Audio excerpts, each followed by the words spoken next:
Pesta demokrasi tinggal menunggu hari.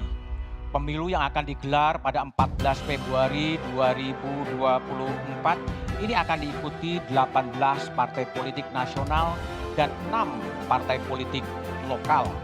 18 partai politik nasional ini akan berebut tiket ke Senayan. 9 diantaranya merupakan partai yang saat ini belum memiliki kursi di DPR RI. Mereka akan berebut dukungan dengan 9 partai politik yang saat ini sudah ada di Senayan. Mereka harus bekerja keras karena tak mudah untuk lolos dari ambang batas parlemen yang dinilai tinggi. Mereka akan bersaing dan bertanding meski belum tentu bersanding. Meski belum memiliki kursi di DPR, 9 partai politik ini tak mau kalah dalam menentukan posisi dan arah koalisi. Karena pilihan koalisi bisa ikut menentukan apakah mereka akan lolos masuk Senayan atau akan tersingkir dari percaturan. Setelah menghadirkan 9 partai politik penghuni DPR, kali ini satu meja The Forum spesial pemilu menghadirkan 8 pucuk pimpinan partai politik yang saat ini belum memiliki kursi di Senayan. Bagaimana uji nyali dan strategi 8 partai politik non-Senayan ini bersaing dan bertanding memperebutkan 580 kursi DPR RI. Apa saja yang menjadi kalkulasi dalam menentukan arah koalisi? Inilah satu meja The Forum spesial pemilu berburu tiket ke Senayan.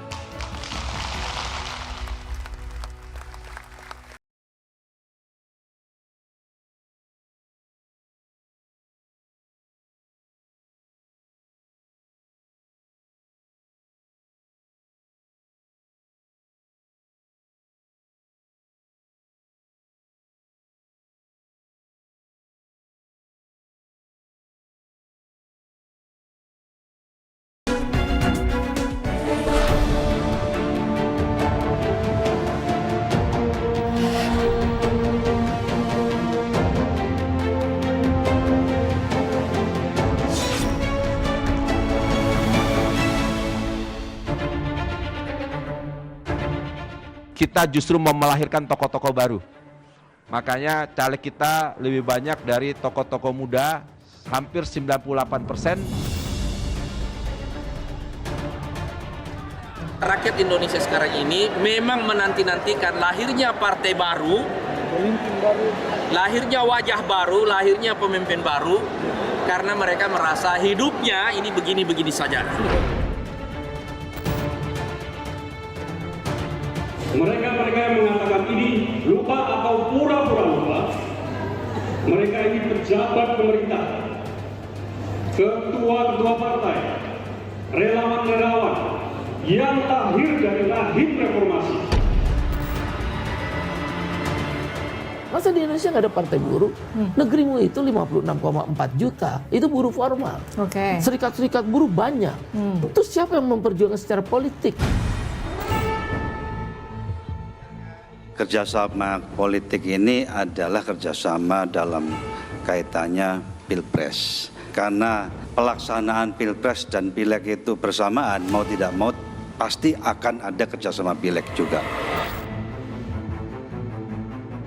Ya, saya tegaskan, saya melihat tidak ada baca pres yang dijegal secara tidak wajar, ya, di luar jalur politik. Tidak mudah menjadi presiden. Jangan setiap orang kepengen jadi presiden, maju jadi presiden. Dan merasa punya dukungan. Insya Allah pilihan atau keputusan final PSI adalah juga keputusannya Pak Jokowi.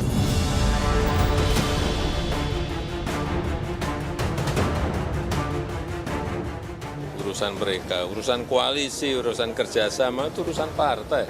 Saya bukan ketua partai.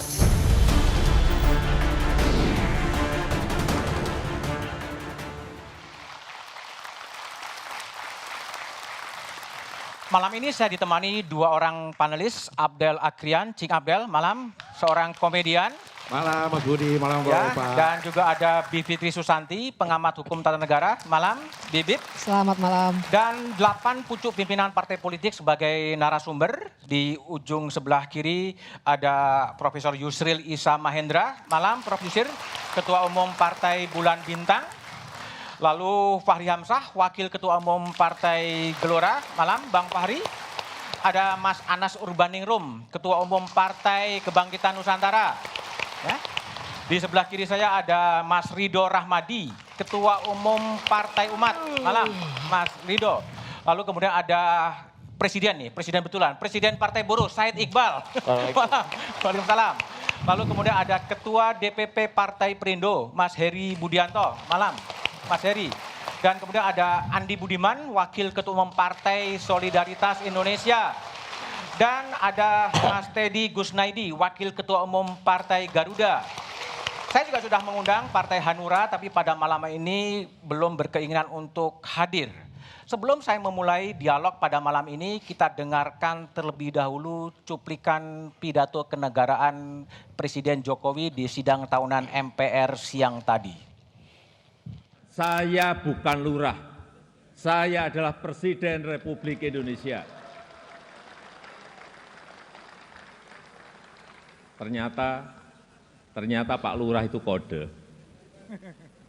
Tapi perlu saya tegaskan, saya ini bukan ketua umum parpol, bukan ketua umum partai politik, bukan juga ketua koalisi partai.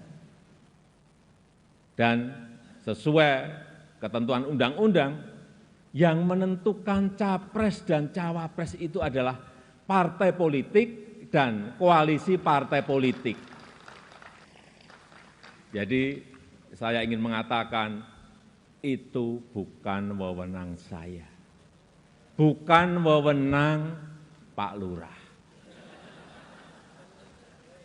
Bukan wewenang Pak Lurah, sekali lagi. Walaupun saya paham ini sudah menjadi nasib seorang presiden untuk dijadikan paten-patenan dalam bahasa Jawa, dijadikan alibi, dijadikan tameng, bahkan walau kampanye belum mulai, foto saya banyak dipasang di mana-mana.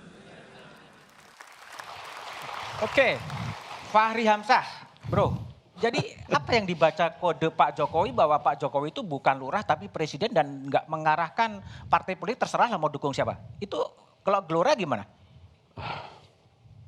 Pak Jokowi itu memang tidak pernah bisa dibaca. Tidak bisa dibaca. Secara sederhana ya. Dan selama ini memang ada kelompok yang menikmati ketidakjelasan. Gimana ketidakjelasan itu? Dari posisi Pak Jokowi. Hah? Untuk kepentingan mereka, tapi belakangan mulai gelisah karena ketidakjelasan yang dikirim oleh Pak Jokowi tidak lagi menguntungkan. Tidak menguntungkan siapa? Ya mereka-mereka itu. Jadi kalau menurut saya, biar aja Pak Jokowi tetap tidak jelas. Kok tidak jelas, kan jelas sekali bro. Biar orang-orang yang mengambil keuntungan dari Pak Jokowi juga nggak dapat keuntungan lagi. Termasuk Gelora gitu ngambil keuntungan. Kita kan belum merupakan bagian dari pemerintahan, tidak punya posisi di dalam parlemen ataupun di eksekutif ya. Karena itu saya kira yang penting sekarang itu sikap kita terhadap memposisikan presiden. Presiden itu di fase-fase terakhir seperti ini harus diposisikan secara positif. Biarkan dia menjalankan dua politik. Pertama politik rekonsiliasi, yang kedua adalah politik legacy. Rekonsiliasi maknanya adalah melerai supaya kita tidak bertengkar soal-soal yang tidak perlu, begitu seperti yang terjadi belakangan ini. Yang kedua adalah ya tentu mengamankan kebijakan yang perlu diteruskan. Sebab saya sering mengatakan sebagian orang menikmati bahwa setiap pemerintahan yang baru mulai dari nol. Dan mereka ingin mengikis habis apa yang pernah dilakukan oleh pemerintah sebelumnya. Padahal kerugiannya pada rakyat. Bayangkan kalau satu proyek mangkrak, misalnya kereta api cepat itu hampir 200 triliun. Berabe ya? Kalau itu mangkrak yang rugi kan bukan Pak Jokowi. Oke. Yang rugi juga bukan presiden yang akan datang, tapi rakyat Indonesia yang meletakkan keringatnya dalam anggaran terpaksa hancur uangnya nggak jadi Mangkrak. Oke, baik Bro Fahri. Bung Andi Budiman, PSI. Ini Pak Jokowi tadi mengatakan jadi paten-patenan, alibi, mengatasnamakan. Nah, PSI ini kan sering tegak lurus gitu. Ini memang diarahkan oleh Pak Jokowi atau gimana? Pertama, pidato tersebut harus dibaca pada dua level ya. Yang pertama sebagai kepala negara, ini adalah komitmen dari Presiden bahwa beliau tidak akan menggunakan kekuasaan untuk memenangkan salah satu kandidat. Dan itu memang adalah sesuatu yang kita inginkan. Secara konstitusional, Presiden harus bersikap netral, tidak membela siapapun di dalam kontestasi Pilpres di 2024. Tapi tentu saja sebagai pribadi adalah hal yang sangat manusiawi kalau Pak Jokowi merasa ada kandidat yang paling dianggap bisa meneruskan apa yang menjadi legasi beliau. Karena di bagian lain pidato terlihat sekali sebetulnya ada semacam kekhawatiran dari Pak Jokowi, dan ini bukan yang pertama kali ketika Pak Jokowi menyebut bahwa kita punya kesempatan untuk maju. Kita punya kesempatan untuk maju yang sangat besar. Dalam 10 tahun pendapatan per kapita itu bisa naik 153 juta rupiah. Dalam 15 tahun akan menjadi 200 sekian juta rupiah. Dan kalau misalnya ini tidak kita manfaatkan, kalau kita salah dalam memilih pemimpin dan partai politik di 2024, maka bukan tidak mungkin bahwa trek kemajuan yang sekarang ini sebetulnya sudah kita raih ini mungkin akan berhenti atau bahkan mundur. Nah, ini yang tidak kita inginkan. Baik. Prof Yusril, Prof Yusril ini kan pengalaman cukup lama di pemerintahan ya, pernah menjadi penulis pidato.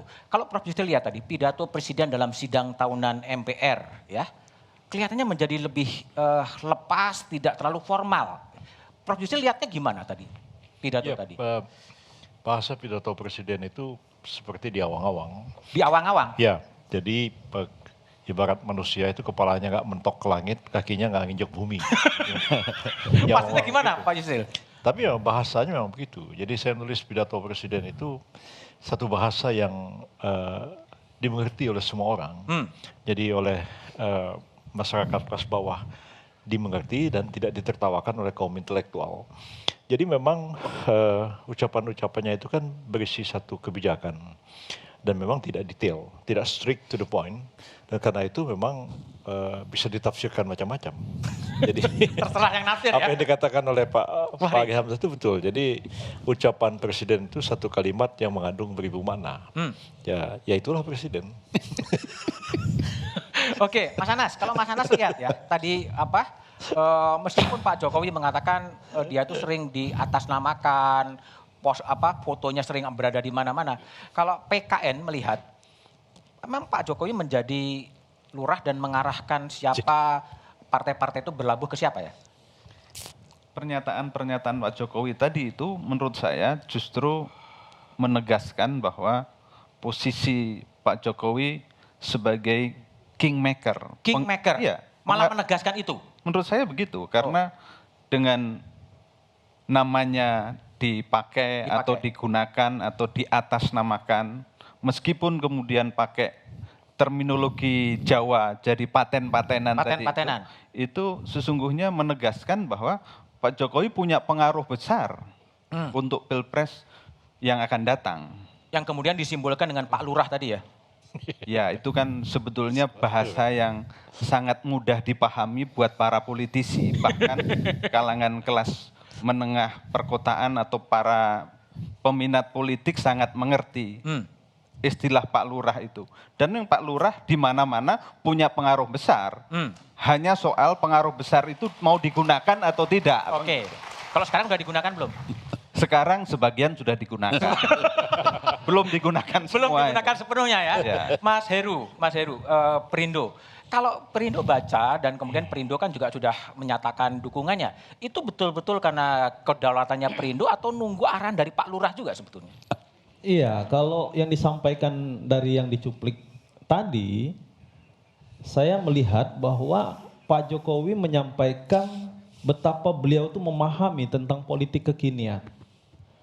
Karena apa? Karena pada bagian lain beliau katakan bahwa tadi fotonya dipasang bahkan sampai ke desa-desa, ya saya nggak ada masalah. Oke. Artinya tarik menarik gitu.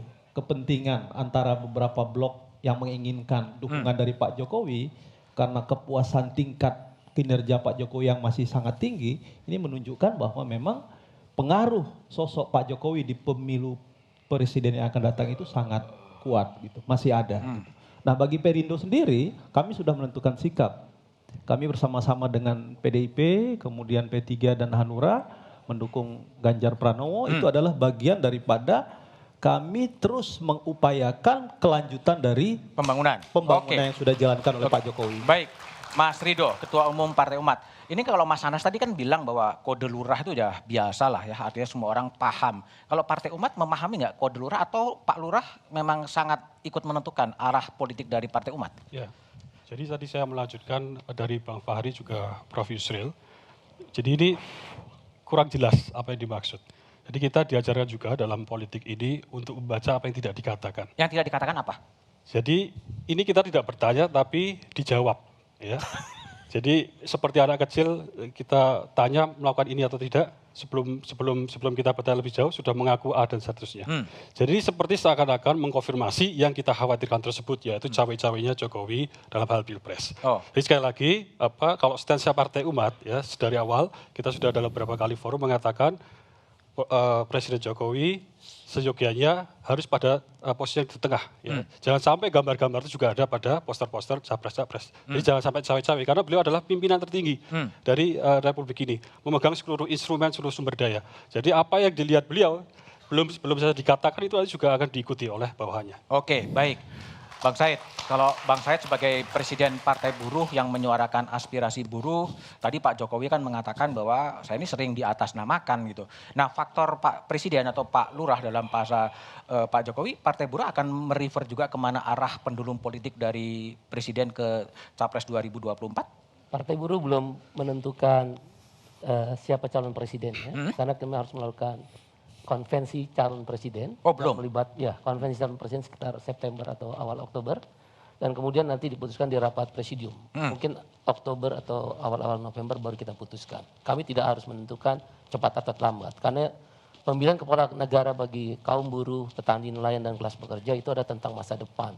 Tentang bagaimana kami mendirikan partai buruh terbangun karena ada Omnibus Law. Sehingga kami harus memastikan bahwa presiden yang kami pilih adalah presiden yang harus mencabut Omnibus Law.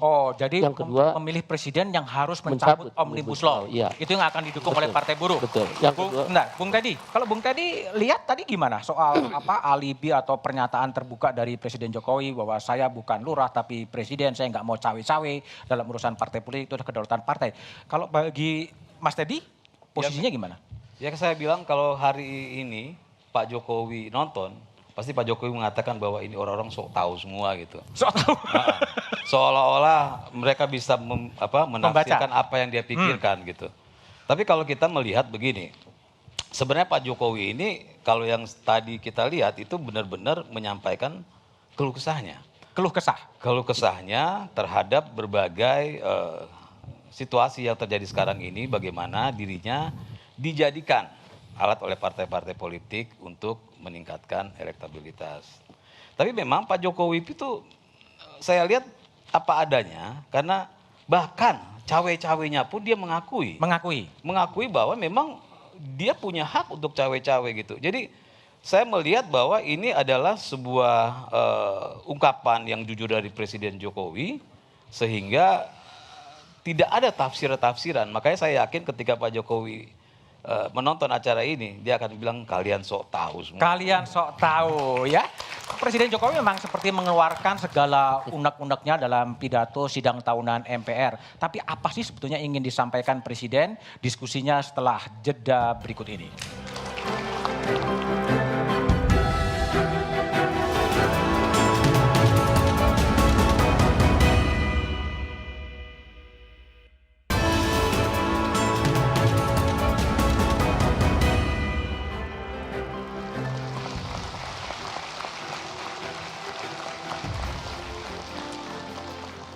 Cing Abdel. Iya, Mbak Bibip. Soal lurah aja kayaknya rame ya. Kayaknya kalau jadi materi stand up comedy keren banget tuh. Saya nggak bisa karena di pasar Minggu Bu Lurah. Oh gitu, Bukan Pak Lurah ya, ya. tinggalnya di Tapi Pasar ini Minggu. laki-laki semua nih Cing Abdel. Iya. Nanti kita cari ya yang perempuan ya. Iya. Tapi yang menarik gini loh, kan katanya ini juga duduknya ada pengaturan nih. Iya. Katanya begitu tadi. Apa diatur atau nggak diatur sih kayaknya pas ya? Kayaknya diatur tuh, tapi sekarang ya melihat pidato presiden tadi, kayaknya ngaturnya kayaknya juga jadi salah nih. Kayaknya harus ada ditukar-tukar gitu ya. Nah menarik ya untuk melihat bahwa pidato presiden kan biasanya kaku, formal. Tadi kata Prof Yusril biasanya bahasanya juga memang ngambang. Nggak mentok langit, nggak nginjek tanah. Gimana tuh ya? Ngambang gitu ya. Kayak orang meninggal punya utang gitu dari antara Baina sama ini ya, sama bumi gitu ya. Iya, tapi menariknya kan kita tuh biasanya kalau deket-deket pemilu nih ngomonginnya wah politik uang, sembako bagi-bagi.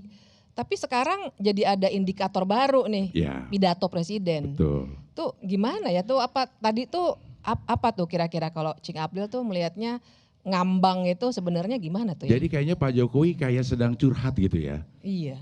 Mungkin nanti Pak Jokowi bisa saya hubungkan dengan Mama Dede karena Mama Dede itu penerima curhat Indonesia yang paling top lah dia ya. Iya. Tapi kalau menurut saya sih nggak apa-apa lah. Pidato diselipin curhat. Jangan lagi curhat selipin pidato, malah kita agak bingung. Bener juga. Iya, mendingan selipin curhat di pidato gitu ya. Mungkin Mas Budiman bisa tanya lagi karena ada beberapa pidato ada atau curhatannya tentang hinaan pada dirinya itu belum dibahas di sini. Mungkin Mas Budiman bisa tanya kepada narasumber yang lain, Mas. Oke, Prof Yusril, gimana? Tadi ini ada kombinasi yang mungkin cantik atau enggak cantik atau kesalahan dari speechwriter-nya gitu? Ada curhat muncul dalam pidato formal di sidang tahunan. Kalau Prof Yusril lihat pesannya mau disampaikan ke siapa sih sebetulnya? Ya, zamannya sudah berubah ya. Zaman sudah berubah? Iya, kalau di masa yang lalu memang pidato presiden, pidato ke negara itu sangat formal. Apalagi Bung Karno ya, Pak Harto juga begitu. Dan itu agak diulang pada masa PSBY. Tapi sesudah itu memang ya kalau Gus Dur ya pidato yang nggak ada teks. Orang lain yang baca. Kemudian memang belakangan ini memang MPR dan lain-lain ya seperti dari segi pakaian aja kan kelihatan kurang begitu serius ya. Kurang begitu orang serius? pakai semua rapi begitu.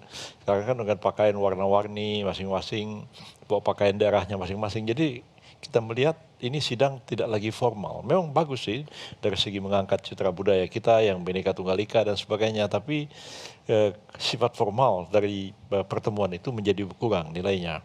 Pidato pun sebenarnya dia teks ya, dan teksnya itu ketat, ya teksnya itu dijadikan pegangan oleh semua orang dan biasanya juga zaman dulu ya pidato teks itu dimuat oleh semua media ya, media cetak sehingga menjadi pegangan bagi semua orang dan bisa melihat apa sih arah yang akan dilakukan oleh presiden paling tidak 1 tahun yang akan datang karena itu kan pidato APBN ya. Pidato formal ya. Jadi sekarang ini kelihatan jadi seperti tidak jelas dan memang negara kita ini makin hari makin mengambang seperti itu. Makin mengambang. Oke, Bro Fahri. Jadi kalau Bro Fahri kan pernah menjadi wakil ketua DPR ya. Kemudian udah pandai lah membaca peta-peta politik atau sinyal-sinyal politik. Dan Gelora kan sudah melabuhkan dukungan kepada Pak Prabowo Subianto. Itu juga membaca petunjuk Pak Lurah ya? Ya kalau kembali ke sidangnya dulu, saya dulu termasuk yang agak ngacak-ngacak itu ruang sidang paripurna itu. Ya, misalnya saya tidak terima kalau menteri itu duduk di samping, lebih tinggi dari ada anggota dewan. Saya bilang suruh menteri-menteri itu duduk di depan presiden. Coba lihat sekarang kan, semua menteri kan duduk di depan presiden. Itu yang maksa saya itu. Supaya kelihatan inilah penyelenggara negara, inilah kabinet itu. Jadi memang yang disebut oleh Prof Yusril soal sifat formil itu memang to some extent ini juga persoalan dari melemahnya atau kurangnya ahli-ahli tata negara di sekitar presiden sebenarnya. Sehingga sebenarnya satu forum yang harus dibikin quote unquote agak kaku menjadi hilang kakunya itu. Padahal memang forum-forum seperti itu harus dibikin agak kaku gitu. Harus agak di masa depan. Tapi kembali ke pertanyaan saya. Tapi karena ini terjadi sekarang, saya kira ya kita membaca yang tidak jelas itu aja tadi nggak apa-apa. Biarin aja, biar orang nggak bisa ngambil untung gitu. Soalnya nanti kalau jelas banyak ngambil untung. Tapi gimana kalau Bro Fahri lihat ya, yang sudah lumayan pengalaman di parlemen. Pak Jokowi seperti curhat ya, ngomong dibilang plonga-plongo, dibilang tolol, ya nggak ngerti apa-apa. Itu dalam forum resmi. Sebetulnya di balik itu tuh ada apa dan pesan apa yang mau disampaikan? Saya merasa memang Pak Jokowi sedang mengalami fase-fase tekanan yang kuat sih ya. Tekanan? Ya. Presiden loh. Ya, presiden ditekan karena sekali lagi ini ada soal ketidakjelasan sistem juga. Iya. Sebenarnya kita ini layakkah dalam setiap persoalan misalnya pergantian pemimpin dan sebagainya itu selalu mengasosiasikan apa-apa yang kita lakukan itu dikaitkan dengan presiden. Oke. Misalnya itu kan karena ketidakjelasan sistem tadi yang saya katakan. Sebenarnya Pak Jokowi itu milik siapa misalnya? Itu kan nggak jelas. Ada partai yang menganggap itu adalah milik dia gitu. Padahal faktanya Pak Jokowi tidak merasa menjadi milik dari partai itu karena mendapatkan dukungan dari banyak partai lain dalam satu sistem yang kita tidak atur secara rigid tadi itu gitu.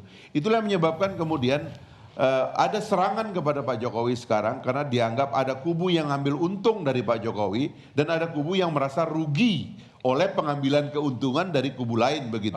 Nah serangan itu diklirkan tadi oleh Bapak Presiden bahwa enggak, saya enggak ada di situ. Baik. Kira-kira begitu. Bung Andi Budiman, PSI. Tadi Fahri mengatakan ada partai yang mengambil keuntungan ya dengan mendompleng atau membawa Presiden Jokowi. Nah PSI ini kan paling sering nih tegak lurus kemana-mana ikut Jokowi. Betul PSI juga ngambil keuntungan? Enggak, sebetulnya statement kami itu sebetulnya lebih ditujukan sebuah sikap bagaimana kami menghargai value, menghargai visi yang sudah diletakkan oleh Pak Jokowi. Jadi sekali lagi kalau kita membaca pidato Presiden tadi, sebetulnya itu memperlihatkan satu sikap percaya diri yang sangat besar. Percaya diri, mengakui bahwa ada kritik kepada beliau dan beliau mendengarkan semua kritik itu. Memperlihatkan juga ada iklim kebebasan di Indonesia. Beliau mendengar, kemudian orang yang bersangkutan tidak dijerat dengan hukum dan lain sebagainya. Jadi ini adalah salah satu berkah demokrasi. Jadi pidato presiden itu adalah salah satu bentuk kepercayaan diri yang besar dari seorang presiden bahwa di Indonesia memang ada iklim kebebasan. Saya mendengar loh ada kritik, ada makian kepada diri saya dan itu nggak apa-apa.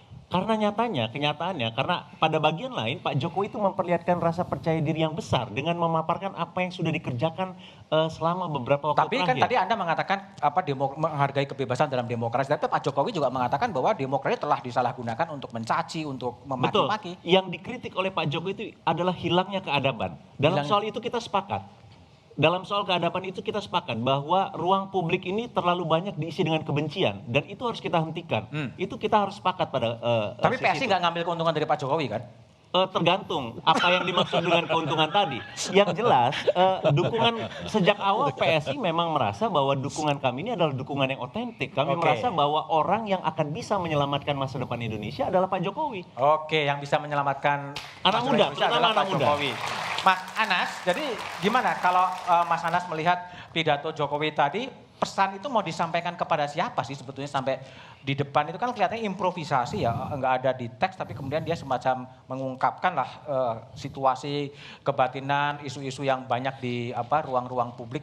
Itu pesan mau siapa kalau menurut Mas Anas lihat? Menurut saya dari sisi tradisi demokrasi sesungguhnya Presiden ingin menegaskan bahwa kritik itu boleh. Bahkan pejabat publik dicaci silakan, itu bagian dari risiko demokrasi. Tetapi pada saat yang sama juga Presiden ketika menyampaikan itu ingin menunjukkan bahwa justru Presiden ketika dikritik, dicaci seperti itu mendapatkan deposit politik. Justru deposit politiknya tambah. Benefit politik ya? Benefit politiknya diterima justru, mendapatkan benefit politik dari situasi seperti itu. Karena itu sikap Presiden ya santai saja ketika dikritik plonga-plongo, dikritik tolol atau dikritik seperti apa, itu menurut saya justru dinikmati oleh Presiden Jokowi.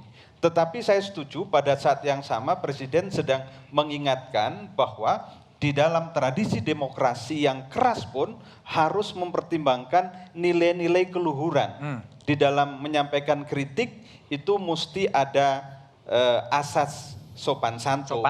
Keadaban ya. Keadaban ya. Kesantunan timur segala macam. Itu poin yang menurut saya penting untuk kita garis bawahi. Tetapi pesan itu untuk siapa? Menurut saya ya Presiden sekarang ini secara umum ya sedang meletakkan setidaknya kakinya ini di dua tempat. Di dua tempat? prosentasenya seberapa Pak Fahri lebih tahu. Tetapi kira-kira posisinya seperti itu. Nah, Presiden sedang menjaga situasi seperti ini. Nanti akan jelas ketika bulan Oktober pendaftaran calon presiden pada wakil presiden. Sekarang masih agak mengambang. Agak mengambang, persentasenya tahu Fahri ya? Ya, karena pintar menghitung dia. Jadi berapa persen, Prof. Yusril? Kalau tadi Bung Anas mengatakan kedua tempat tapi persentasenya belum tahu. Condong pilihannya Pak Jokowi itu. Pilihannya? Ya, pilihannya nanti kalau kita lihat sudah saat pencalonan presiden. Belum, pasti akan bisa berubah lagi ya?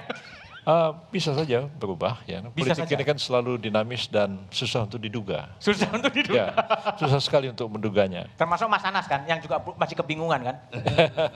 Bukan kebingungan, kalau PKN memang belum. Oh belum? Nah, PKN belum menentukan karena PKN ini posisinya tahu persis bukan pengusung. Oke. Pilpres 2024 PKN sebagai partai baru belum dalam posisi mengusung.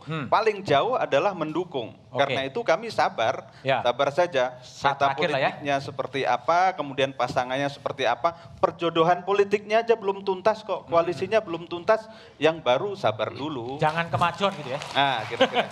Bung Ridho, jadi kalau Pak Jokowi ini kan ada dua statement. Yang pertama dulu kan akan cawe-cawe.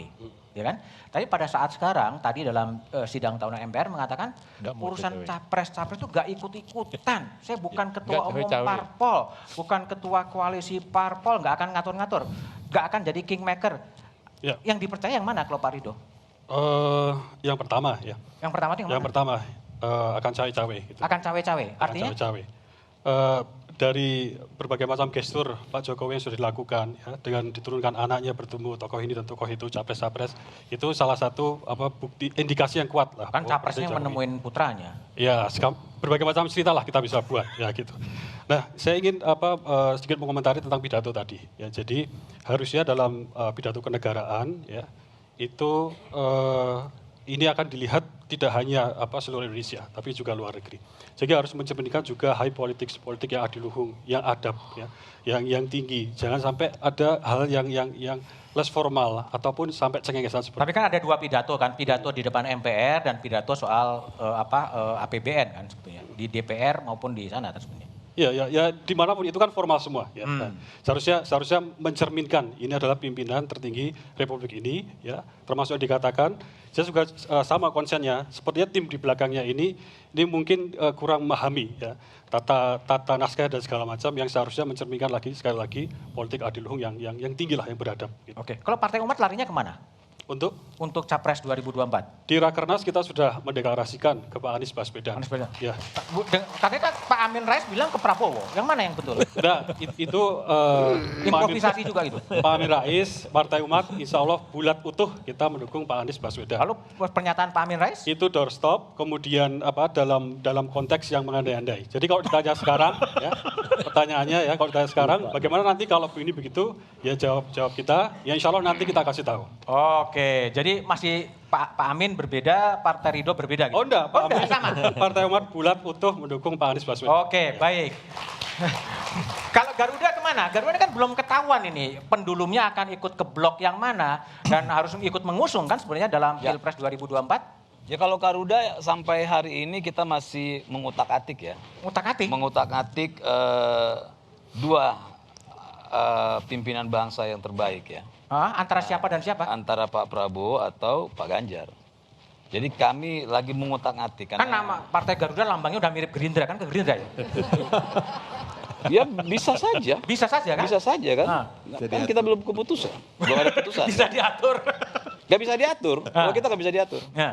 Artinya ya saya mau sampaikan bahwa kita ini karena memang rata-rata bisa dibilang 80%, 90%, Partai Garuda itu berisi benar-benar real anak muda. Real anak muda, terus? Jadi kita memang mendiskusikan dengan mereka, nggak harus selalu keputusan itu ada di atas ya. Kita mendiskusikan ya, ada persentase antara Pak Ganjar dan Pak Prabowo itu ya baru sampai sekarang ini sih agak-agak tinggi ke Pak Prabowo.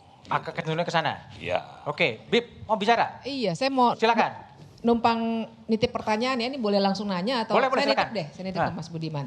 Saya sebenarnya penasaran nih, dari tadi kita ngebahasnya kan sumbernya pidato, tapi sebenarnya para perwakilan partai yang ada di depan ini ketika Mas Budiman tanya secara straightforward ini mau kemana sebenarnya, itu mempertimbangkan gagasan dari para capres atau enggak sih? Oke. Atau cuma hitung-hitungan angka, ngelihat siapa bakal cawapresnya, atau gimana tuh sebenarnya? Kayaknya soalnya belum ada yang ngomongin gagasan tuh.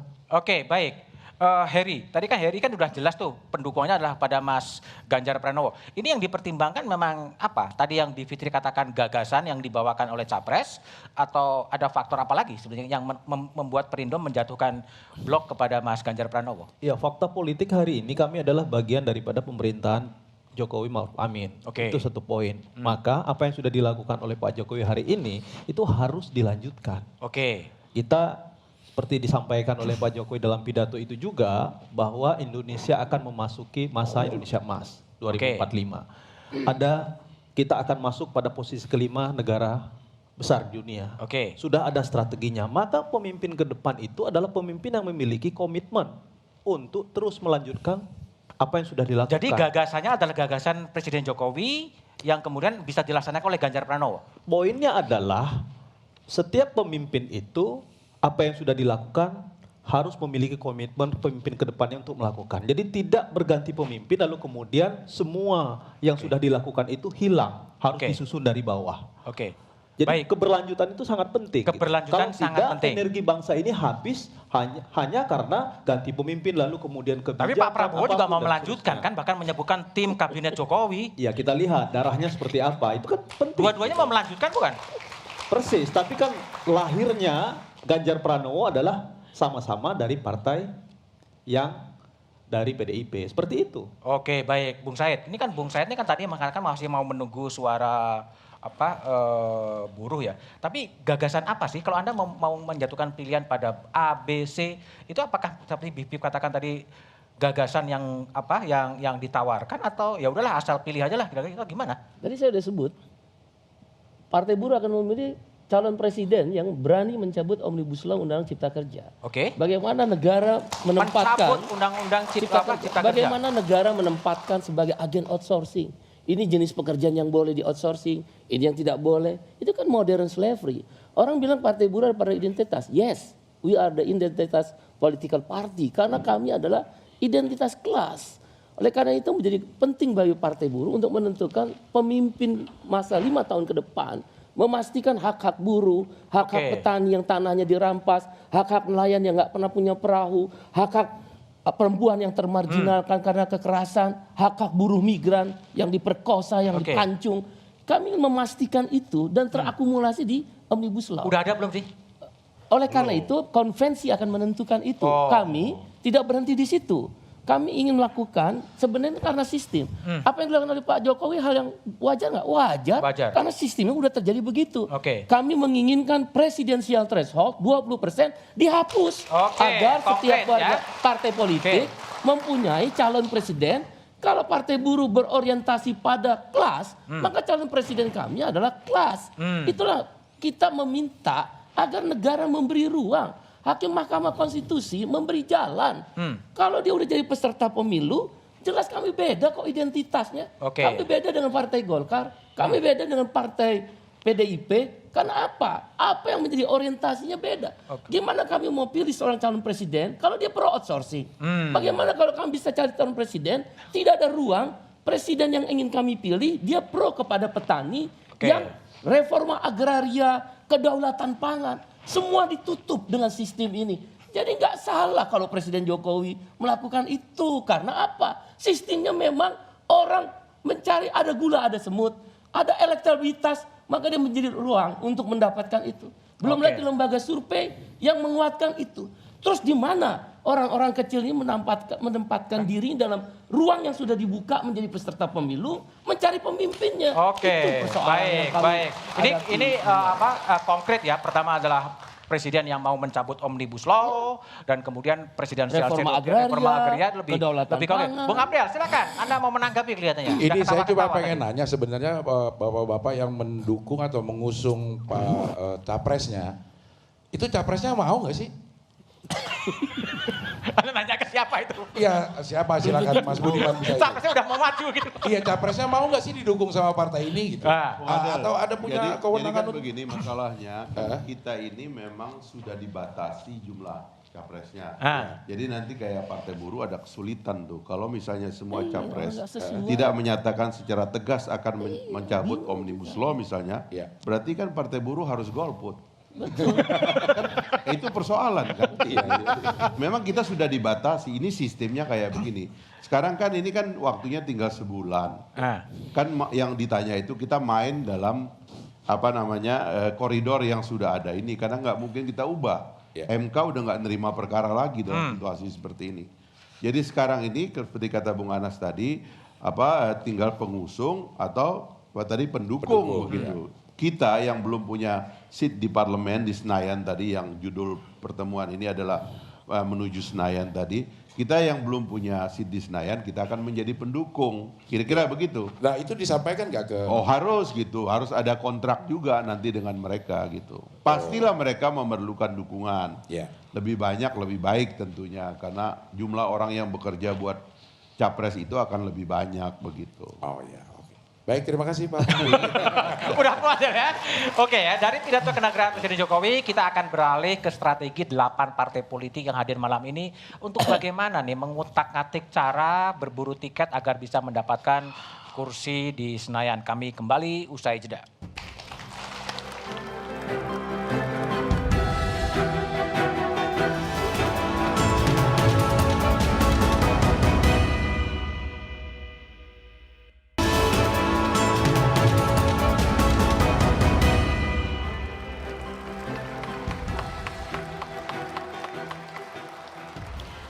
Bersama kami di satu meja The Forum Spesial Pemilu. Saudara, 9 dari 18 partai politik yang terdaftar di pemilu 2024 belum memiliki kesempatan untuk maju ke parlemen. Tapi kalau kita lihat politik itu cair, kemungkinan semuanya pasti bisa terjadi. Seperti apa profil para pemilih di pemilu 2024? Kita akan lihat layar di samping saya. Profil pemilih pemilu di 2024. Totalnya ada 204,8 juta pemilih. Ini adalah daftar pemilih versi KPU yang sudah ditetapkan. 60% pemilih ini berdasar dari Gen Z dan juga Gen milenial. Artinya 60% pemilih didominasi ini 17 sampai 39 tahun, pemilih muda, umurnya di bawah 40 tahun.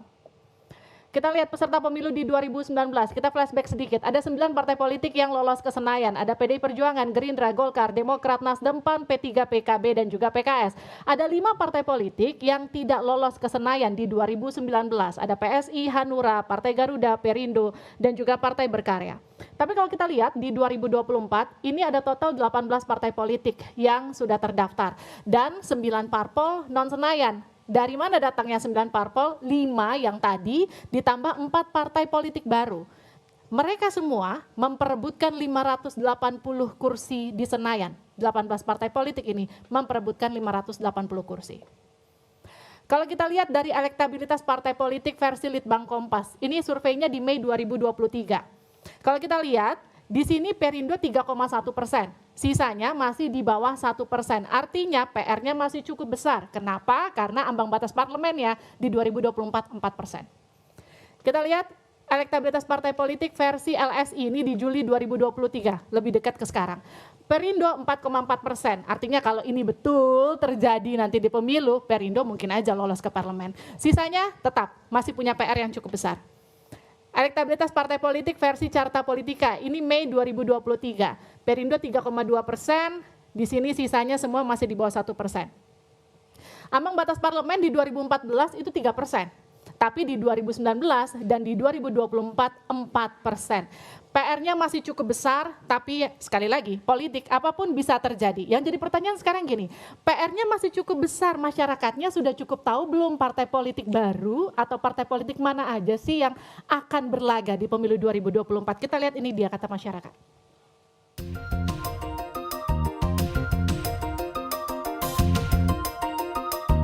Mungkin 24. Itu yang suka ada di pamflet kayak PAN, Demokrat, Golkar, PDI pasti ada. Sepengetahuan saya, correct me if I'm wrong, 17. Oke. Bisa dinamain nggak apa aja? Wow, apa aja dijabarin ya? Oke. PDIP, Demokrat, Nasdem, P3, PKB, and then apa ada? Ya, 17 lah Bang, intinya. Mungkin 10, 15? 15, ya. Yang udah pasti ya PDIP, Gerindra, Demokrat, terus PSI, terus PKS. Yang lainnya kurang tahu sih. Kalau salah ya, sedikit gue ada 24. PAN, PKB, PPP, PDIP, PSI, PKS, Demokrat, Golkar, Nasdem, Perindo,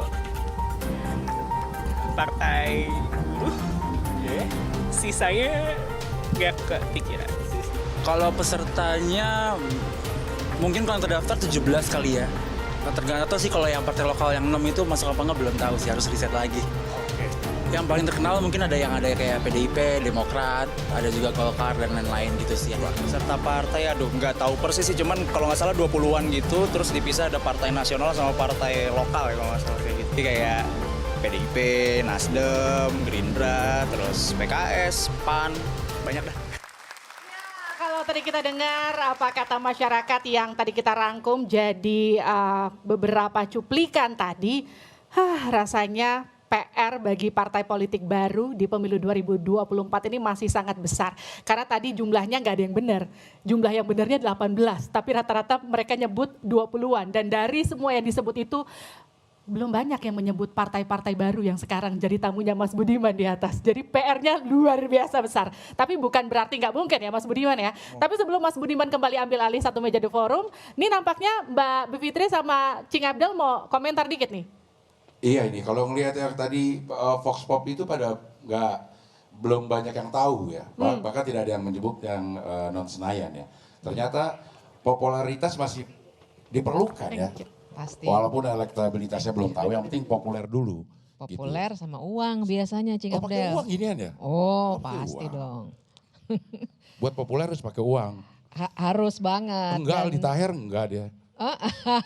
Bener juga ya. Iya. Oke, tapi selain uang, popularitas, terus gimana tuh ya? Kalau menurut Cing Abdel tuh ngelihat apa pandangan masyarakat? Nah ini yang jadi permasalahan, kenapa orang tuh banyak yang pengen berebutan kursi di Senayan. Kekuasaan dong. Ya selain kekuasaan. Nggak tahu apa lagi ya? Katanya di situ yang paling enak buat ngasok.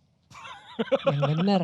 Iya. Jadi tidur pakai jas nggak dibangunin sama istrinya. Oh gitu. Kalau kita kan pulang nih, habis kerja tidur masih pakai jas, masih dibangunin sama istrinya. Kalau di sana katanya nggak ada yang udah dibangunin. Bener nggak kira-kira? Oh betul juga. Iya.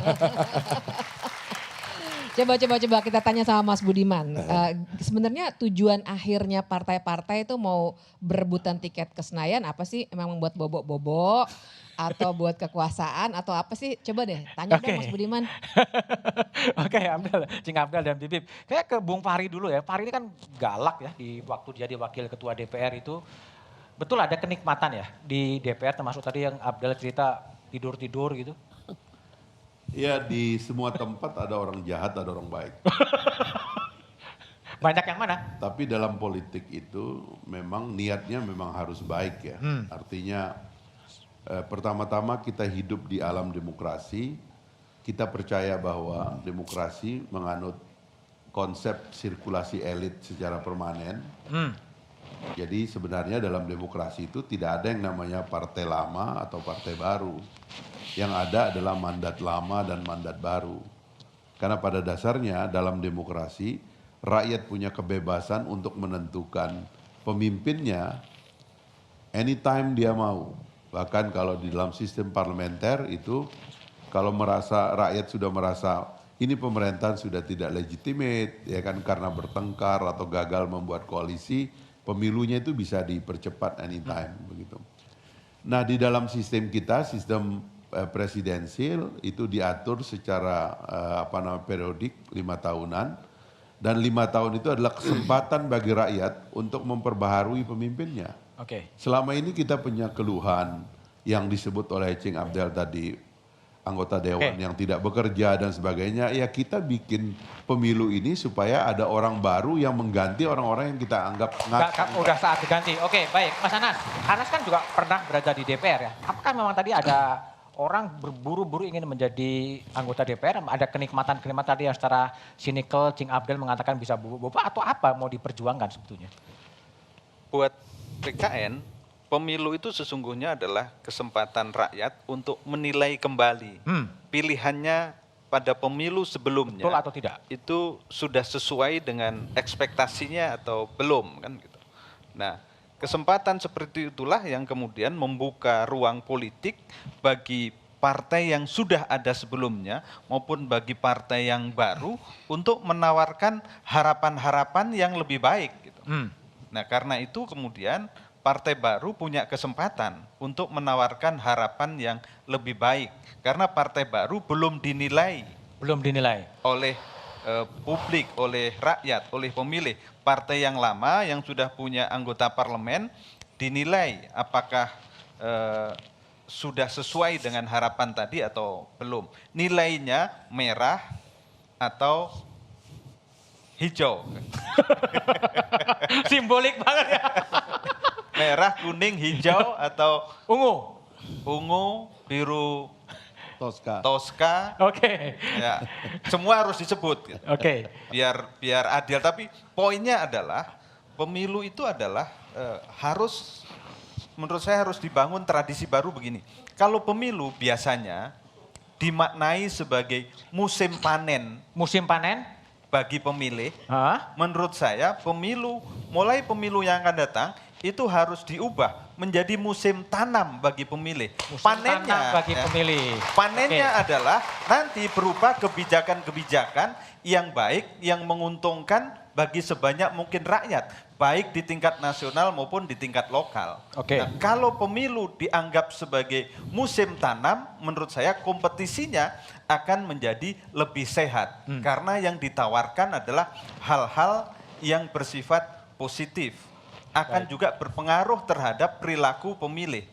Nah, poin saya terkait dengan itu, selama ini dari riset ya Mas Budiman ya, party ID kita itu rendah. Lemah. Ya, rendah. Itu artinya apa? Tingkat afinitas politik partai dengan pemilih, dengan rakyat, itu lemah. Kedekatannya lemah. Mengapa lemah? Karena partai sering dianggap hanya hadir ketika pemilu dan pilkada. Nah, karena itu PKN ingin menawarkan sebagai pejuang suara rakyat selamanya. Pejuang suara rakyat selamanya. Bukan musiman, bukan musim pemilu atau musim pilkada. pemilu ya. Nah, baik. Bib, mau komentar Bib? Iya, saya sangat tertarik dengan diksi musim tanam dan musim panen ini.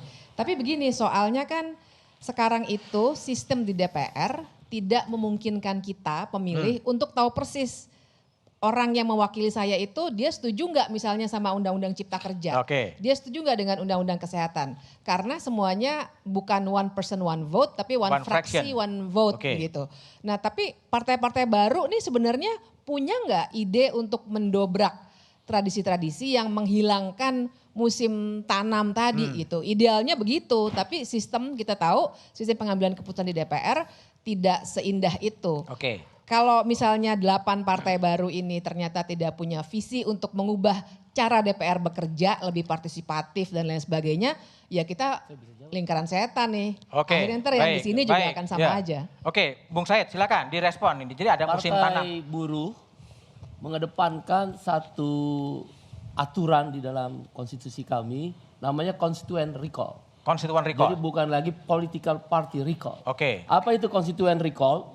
Jadi konstituen bisa berhak merecall orang yang terpilih, tapi nanti mekanismenya kita bikin. Oleh karena itu, Partai Buruh menawarkan gagasan konstituen recall adalah menjawab pertanyaan Mbak Bivitri, bahwa si konstituen berkuasa atas orang yang dia pilihnya, apakah bekerja sesuai janjinya, apakah bekerja sesuai dengan apa yang ingin diharapkan oleh para konstituen recall itu. Itulah tawaran Partai Buruh.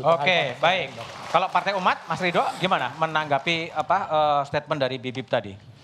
Ya, jadi tentang mengapa Senayan itu ya. Jadi ya lewat Senayan inilah kita bisa mengubah undang-undang ya bersama pemerintah. Jadi untuk melahirkan kebijakan, dan lewat kebijakan sebagaimana semangat Partai Umat adalah untuk melawan kezaliman, menegakkan keadilan multidimensional.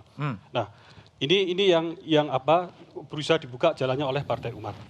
Nah, salah satu ya yang perlu kita lihat selain contoh dari tadi Bang Said terkait UU Cipta Kerja adalah tentang kehidupan digital kita. Ini saya agak sedikit bergeser tapi masih relevan. Ya, pendek aja tapi kalau ya, kehidupan digital kita ini benar-benar telanjang. Ya, artinya telanjang dalam arti terhadap pornografi, terhadap konten negatif, terhadap homoorganisasi budaya dan segala macam.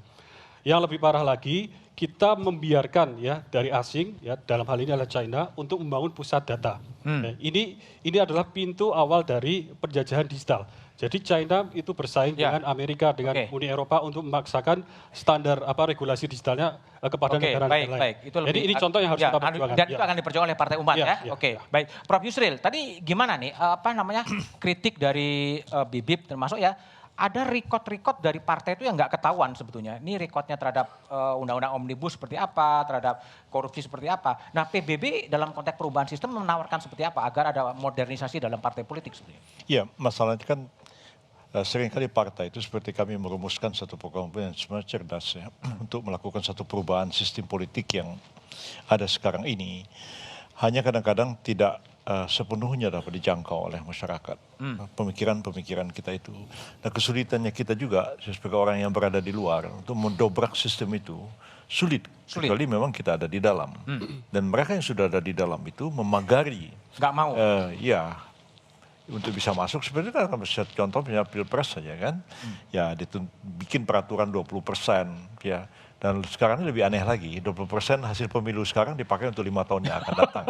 Kartis lama ya? Dan kita itu seperti memagari, ya seolah-olah yang bisa jadi presiden itu hanya orang dari partai ini begitu. Dan itu kesulitannya, padahal konstitusi kita tidak mengatakan demikian. Sebenarnya setiap partai politik peserta pemilu dia berhak untuk mengusulkan pasangan calon presiden. Tapi PBB kan pernah berada di parlemen ya Pak Yusril ya? Susah juga berjuang untuk mengubah itu ya? Susah, karena kita berada di luar. Dan kadang-kadang kita melakukan perlawanan melalui Mahkamah Konstitusi. Kalah itu sesuatu juga. Kalah juga. Ya, jadi apa yang kita mendobrak? Bisa mengubah? Ya, sebagai partai tentu kita harus berjuang melalui cara-cara yang sah dan konstitusional. Kecuali kita mau berontak begitu, terus bawa pasukan masuk dalam hutan itu lain cerita. Kita bikin partai lagi. Bung Andi, ini banyak kritik ya. Partai itu kadang-kadang juga tadi ya, musiman ya, meskipun Pak Anas berjanji akan hadir sepanjang 5 tahun. Tapi kritik kan tingkat ketidaksukaan pada partai politik kan besar juga, terhadap parlemen tingkat itunya juga rendah juga. PSI gimana? Akan menawarkan apa sebetulnya? Nah, terima kasih ingin menjawab pertanyaan Bibip tadi ya. Jadi kalau orang bertanya ngapain sih PSI ini, apa sih yang mau mereka kerjakan gitu ya. Paling gampang itu lihat apa yang kami kerjakan di Jakarta. Yang udah ada. Fraksi PSI di DKI Jakarta. Karena kami punya kekuatan yang relatif cukup baik dibandingkan dengan daerah lain ya, kekuatan PSI. Di Jakarta, paling tidak fraksi kami itu berhasil menyelamatkan ratusan miliar uang pajak rakyat. Kami percaya bahwa esensi dari politik itu adalah soal anggaran. Bagaimana orang yang diberi amanat mewakili masyarakat itu bisa menjaga uang rakyat. Dan itulah yang kami kerjakan di Jakarta. Ratusan miliar rupiah uang rakyat kami selamatkan. Kami persoalkan anggaran-anggaran yang aneh. Dan kemudian itu yang menyebabkan beberapa teman wartawan sih bilang katanya sejak ada PSI Kebon Sirih lebih seru dari Senayan. Mereka heran. Nanti kenapa Senayan yang mengurus uang 3.000 triliun hening. Tidak ada ribut-ribut. Saya nggak tahu, tapi di DKI Jakarta kami sebagai kekuatan oposisi mengambil peran yang sangat efektif untuk menjaga anggaran, menjaga uang rakyat, dan itulah esensi dari politik. Dan sekali lagi di dalam kalau ditanya bagaimana cara untuk mendekatkan wakil rakyat dengan para konstituen di DKI Jakarta, dan ini juga ingin kami lakukan kalau kami diberi amanat untuk lolos ke Senayan. Kami di pembahasan rapat tata tertib di awal rapat DPRD, kami mengusulkan agar tidak boleh ada rapat tertutup. Seluruh rapat itu harus dibuka, disiarkan secara langsung dan hasilnya diupload di kanal YouTube. Itu adalah bentuk transparansi. Sehingga apa yang menjadi kecemasan Mbak Bibip tadi bisa terjawab. Kita akan tahu siapa mendukung undang-undang mana, siapa yang menolak peraturan yang mana. Jadi atau bahkan kelihatan siapa yang tidur di ruang sidang.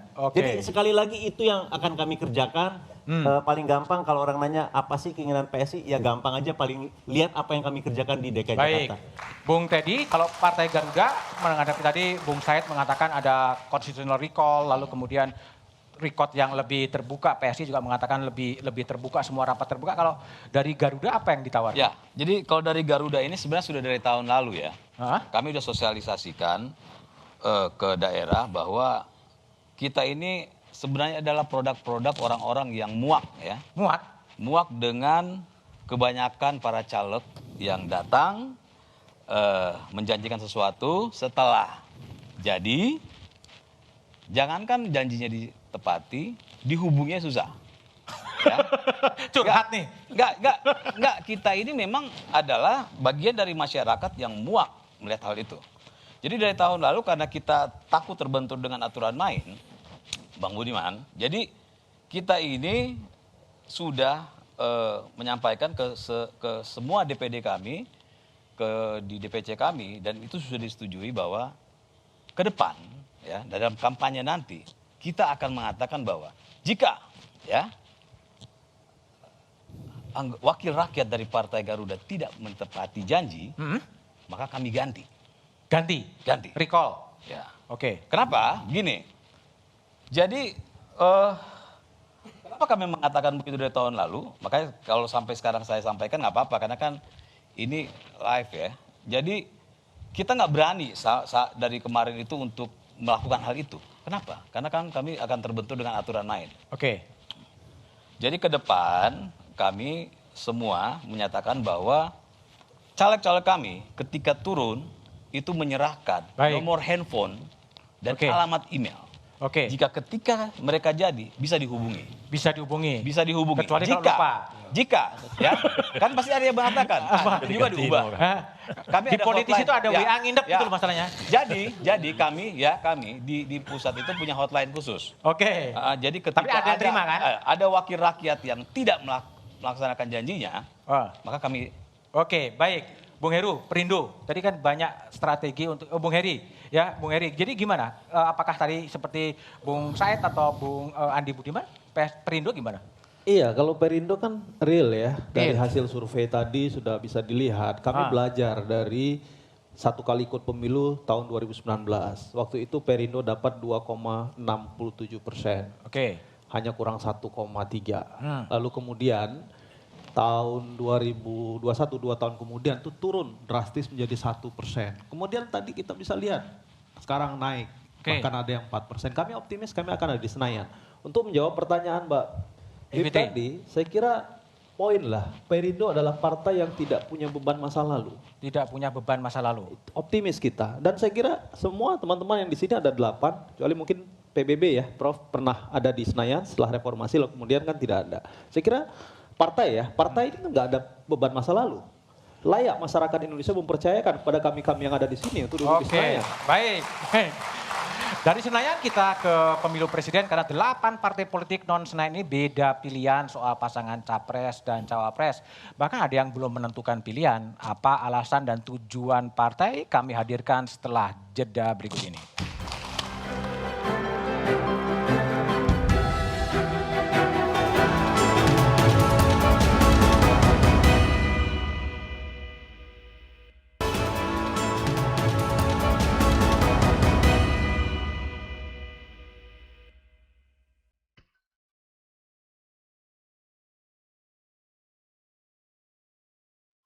Kalau nggak salah sih Partai Umat sama Partai Buruh ya Bang, kalau nggak salah. Partai baru sih kurang banyak tahu, tapi kalau dulunya yang partai-partai baru seperti Partai Buruh ya itu dulu ada, tapi sekarang nggak. Merasa masih ada entah enggak ya gitu. Tapi sekarang nggak tahu siapa orangnya kan gitu.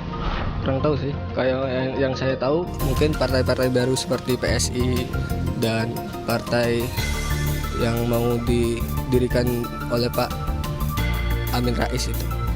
Ketua umumnya belum. Kalau ibu belum tahu itu, karena ibu kan belum tahu kabar-kabarnya. Karena kan ibu kan jarang nonton TV karena sibuk di dapur aja. Kalau untuk partai politik yang baru ikut pemilu di 2024 yang saya ketahui itu Partai Umat. Kalau untuk ketua umumnya Pak Amin Rais. Kalau untuk calegnya kurang. Partai Gelora, Partai Umat, sama Partai Buruh. Kalau ketua umum atau calegnya kakak tahu tidak? Saya tidak tahu. PSI, tahu itu aja. Tahu ketuanya Pak? Tidak tahu namanya. Saya ingin tahu.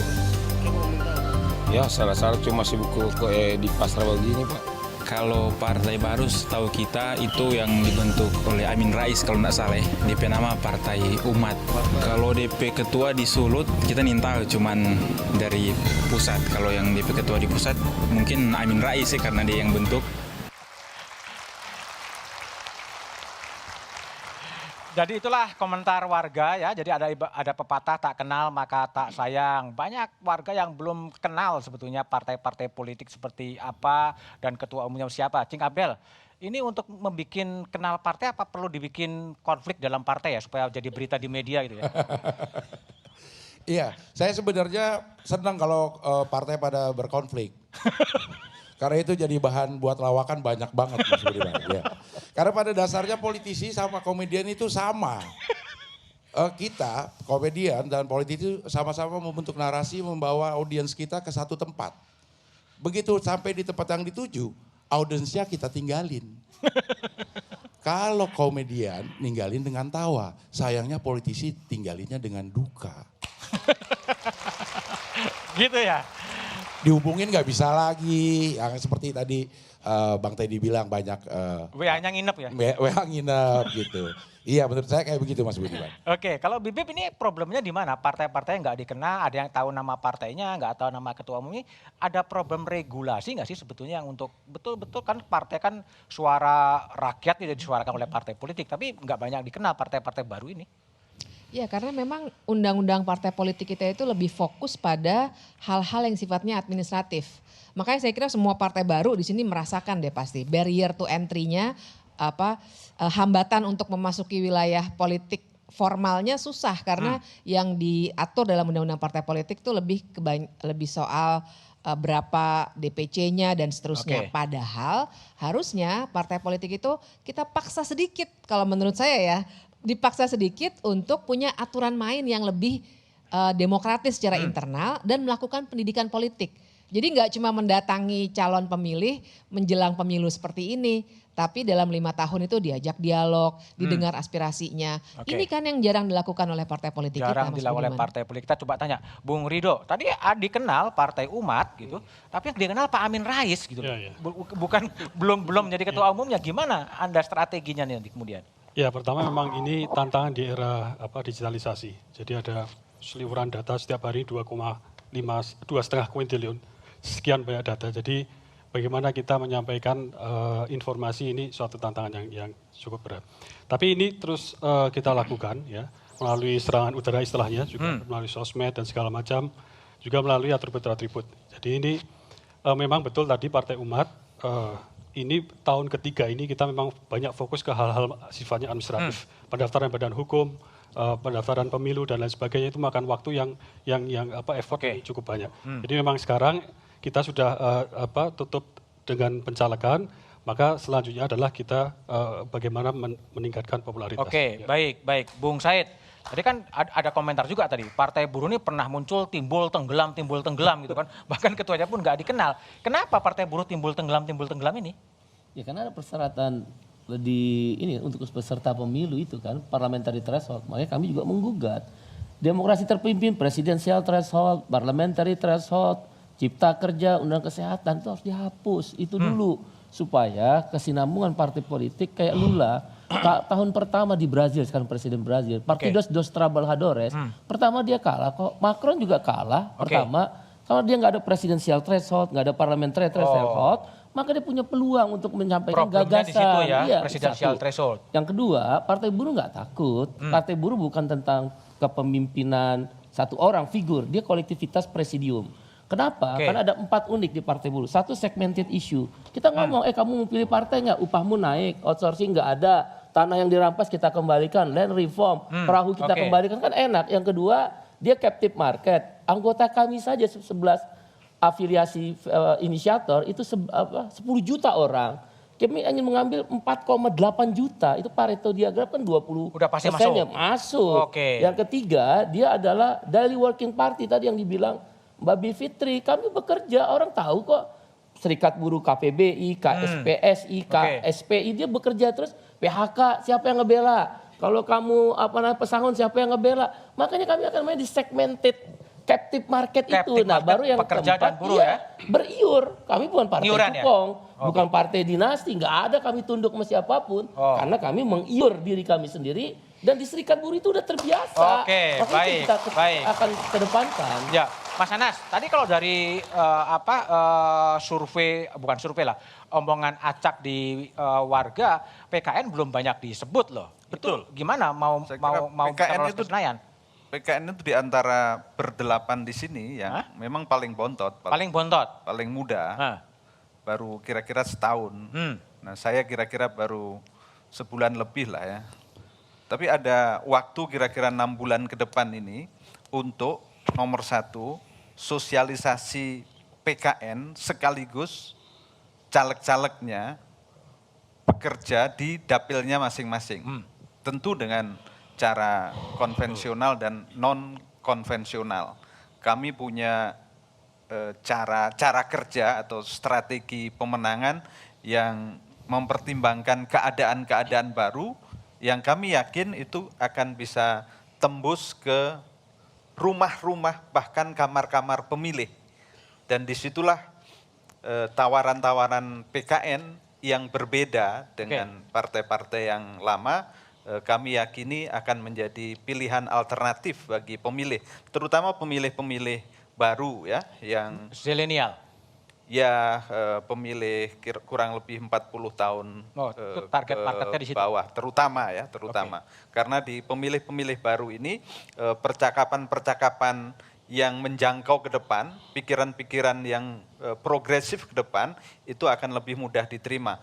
Bukan berarti kami meninggalkan segmen pemilih yang lama yang sudah berpengalaman dalam pemilu.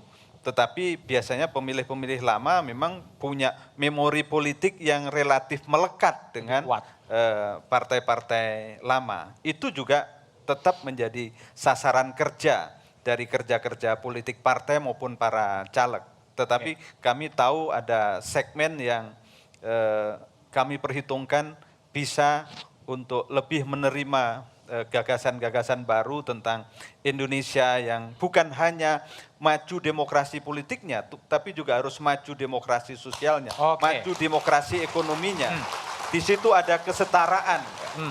Karena Indonesia yang Nusantara itu harus dibangun dengan kesetaraan. Atas nama apapun, sukunya, agamanya, asal daerahnya, apapun itu harus berposisi setara di hadapan negara, di hadapan pemerintah, hak-haknya harus dijamin sama. Tidak boleh ada yang dipinggirkan. Tidak boleh ada yang dipinggirkan. Prof Yusril, tadi kan PBB kan pernah berada di Senayan, ya, kemudian terlempar keluar, gitu kan. Nah, sekarang apa yang akan dilakukan oleh agar bisa kembali ke Senayan? Tadi kalau lihat wawancara secara acak, terlalu banyak atau malah belum ada yang menyebutkan PBB sebagai partai baru yang kemudian ikut lagi. Strateginya gimana, Pak? Ya, memang dia bukan partai baru. Ya, PBB itu ikut pemilu sejak 1999 sampai sekarang. Dan infrastruktur partai itu lengkap dari atas sampai ke bawah. Yang kami lakukan sekarang ini sebenarnya melakukan konsolidasi internal dan kemudian juga perluasan keanggotaan. Sehingga kemarin pada waktu dilakukan verifikasi partai politik tidak menghadapi hambatan apapun. Dan kemudian juga seperti kita ketahui sekarang ini Pilpres dan Pileg itu disatukan dan itu baru satu kali terjadi. Rakyat itu susah membedakan antara Pileg dengan Pilpres ya. Sehingga dalam pemilu 5 tahun yang lalu perhatian orang itu kepada Pilpres. Anda partai Anda calon presidennya siapa? Dan kami menyadari ada kesalahan kami dalam memutuskan hal ini beberapa waktu yang lalu karena pikiran orang itu Pilpres dengan itu satu begitu. Dan karena itu sejak awal kami telah memutuskan ya siapa calon presiden yang kami usung dan kami dukung berdasarkan suara yang dimiliki oleh PBB dalam pemilu yang lalu. Dan ketika kita maju dalam Pilpres ini kita sudah jelas sebenarnya siapa calon presidennya dan ada kecenderungan ya bahwa kalau calon presidennya A ya maka tiga partai pendukungnya itu juga akan terdongkrak naik ke atas kalau dia menang. Kotel efek ya. Ya kalau dia kalah ya risikonya kalah. Bung Andi Budiman, PSI. Ini kan tahun lalu pernah ya pemilu lalu pernah ikut dan kemudian belum berhasil ya. Tapi kalau tadi lihat dalam wawancara juga mengatakan PSI dikenal tapi ketuanya nggak dikenal gitu kan. Lalu strateginya gimana? Apa sering ganti-ganti ketua terus gimana?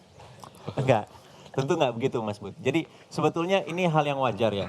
Jadi apa yang kita lihat tadi itu adalah resultante dari kekecewaan politik masyarakat terhadap politik. Orang itu kecewa terhadap politik dan itu terkonfirmasi lewat berbagai hasil survei. Kecewa terhadap politik. Terhadap politik. Dan Hasil semua lembaga survei itu memperlihatkan bahwa partai politik dan DPR itu adalah lembaga yang paling tidak dipercaya oleh publik. Dan itu adalah PR yang diwariskan kepada kami, partai-partai yang relatif baru ini, sehingga bagi kami itu sulit menjelaskan tentang politik kepada masyarakat. Orang keburu apatis. Dan sebetulnya ini adalah salah satu hal yang sangat berbahaya. Karena kalau misalnya masyarakat, rakyat, terutama anak muda, apatis terhadap politik, maka kita akan mengalami satu involusi yang akan mengakibatkan orang semakin kehilangan harapan pada demokrasi, pada politik. Di negara seperti Pakistan dan Afghanistan, ketika anak-anak muda setiap 5 tahun mereka melihat ada presiden atau perdana menteri terpilih atau ada wakil rakyat terpilih, kemudian mereka kecewa karena wakil rakyat atau orang yang mereka pilih tadi terlibat korupsi, di penjara dan lain sebagainya, tidak memikirkan atau tidak mendengarkan amanat rakyat. Akibatnya apa? Mereka bisa menoleh pada ideologi lain di luar demokrasi. Orang kehilangan harapan pada demokrasi itu pada titik tertentu akan mengakibatkan dampak yang besar, yang buruk bagi masa depan Indonesia. Karena itulah saya pikir kehadiran partai-partai baru ini penting untuk terus memelihara harapan rakyat bahwa perbaikan politik itu masih mungkin dan bisa dilakukan. Baik, Bung Teddy. Sebelumnya pernah ikut dalam pemilu dan belum berhasil. Nah, strategi sekarang untuk bisa masuk ke Senayan ini gimana? Strategi menggunakan kekuatan Partai Garuda sendiri atau terhadap bakal calon presiden ya yang akan didukung oleh partai, berharap kotel efek atau limpahan rezeki suara dari capres yang akan diusung? Ya, kita ini kan udah kerja dari kemarin ya. Jadi kalau bisa dicek Partai Garuda belum menjual. Ya. Belum menjual apa? Menjual capres-capresan ini kan sampai detik ini. Belum punya ya? Ya. Jadi kenapa? Karena memang kita lebih fokus untuk sosialisasi ke masyarakat. Begini Pak Budiman, bahwa kita ini sebenarnya bukan berkampanye. Bukan kampanye? Bukan berkampanye ke bawah. Jadi kami hanya memberi informasi kepada masyarakat. Bukan kampanye memberi informasi. Gini. Bahwa kalau kampanye itu konotasinya udah negatif. Kampanye negatif. Jadi kita ke masyarakat itu kita kasih tahu. Karena masyarakat sampai sekarang tidak tahu apa sih fungsi wakil rakyat. Kalau kita tanya tuh di daerah. Mereka pikir apa ya, rata-rata enggak ini. Tapi mereka sudah negatif terhadap caleg. Itu fakta ya. Bahwa kami pun merasakan hal itu. Ketika datang caleg, ketika kami belum di partai ya, jabat-jabat dulu. Itu kita udah menganggap, ini nanti omong kosong, setelah itu selesai gitu kan. Nah jadi kita harus menyampaikan kepada masyarakat selama ini bahwa ini loh tugas wakil rakyat, ini loh. Menjelaskan fungsi tugas wakil rakyat. Dari situ itu bagian dari janji Pak Budiman. Sehingga yang tadi saya sampaikan bahwa ketika mereka akhirnya masyarakat mengetahui, ternyata selama ini banyak caleg yang sebenarnya menyampaikan janji itu malah sebenarnya janji kepala daerah. Ini banyak terjadi. Benar, jadi sampai akhirnya ketika si caleg itu sudah dipilih dia bingung. Janji gua ini kan janji bukan bupati, kewenangan gua. Gitu. Nah kita ya Garuda itu meluruskan itu. Baik, meluruskan. Ke masyarakat. Kita meluruskan ke masyarakat. Di mana ketika nanti wakil kami ya dipilih, makanya saya bilang bahwa strategi kami, bukan strategi, bagian dari cara kami untuk meyakinkan masyarakat, jangan sampai masyarakat sakit hati lagi seperti kami. Kalau nggak benar, setiap caleg kita ketika turun memberikan nomor handphone dan alamat email. Kenapa? Ketika nanti ya tapi nomor handphone diangkat kalau ditelepon kan? Tetap harus, karena kalau nggak diangkat kita kalau sampai masyarakat ya ketika melaporkan ke anggota wakil rakyat kita, Ketika dia tidak membalas selama 2 minggu, ini udah sistem kita. 2 minggu? Oh lama banget. Paling kan, tunggu Mas. Minimal 2 minggu, karena kan banyak nih yang masuk ya. Minimal 2 minggu. Jangan lupa nanti. Tunggu dulu. Minimal 2 minggu, mereka bisa melaporkan ke kami. Oke, baik. Gitu. Mas Heri, Perindo. Ini Perindo ini kan belum ada memunculkan, tapi sudah memunculkan Mas Ganjar Pranowo, udah merapat ke PDIP. Ini strategi Perindo untuk mendapatkan kotel efek dari Mas Ganjar Pranowo? Iya. Salah satu ada banyak variabel, Mas. Ada banyak variabel. Kita tahu, misal ya, kita belajar dari 2019, kita membuka partai ini, memberikan peluang kepada semua tokoh-tokoh aktivis untuk bergabung. Contoh misalnya, sekarang ada tokoh religius, mantan kepala daerah, Tuan Guru Bajang, Muhammad Zainul Majdi yang syuknya malam ini hadir, tapi karena gangguan kesehatan. Oh, jadi cawapres ya? Iya, kalau ada peluang kenapa tidak? Oh, jadi Perindo mengusulkan cawapresnya Tuan Guru Bajang? Kita selalu mengusulkan orang yang kader kita terbaik untuk diajukan. Kalau memang itu ada peluang, kenapa Dan tidak? Dan peluangnya TGB? Iya, tetap ada peluang itu kan. Bukan Pak Haritano? Selama belum ada janur kuning melengkung, maka peluang itu akan selalu ada. Termasuk pindah koalisi?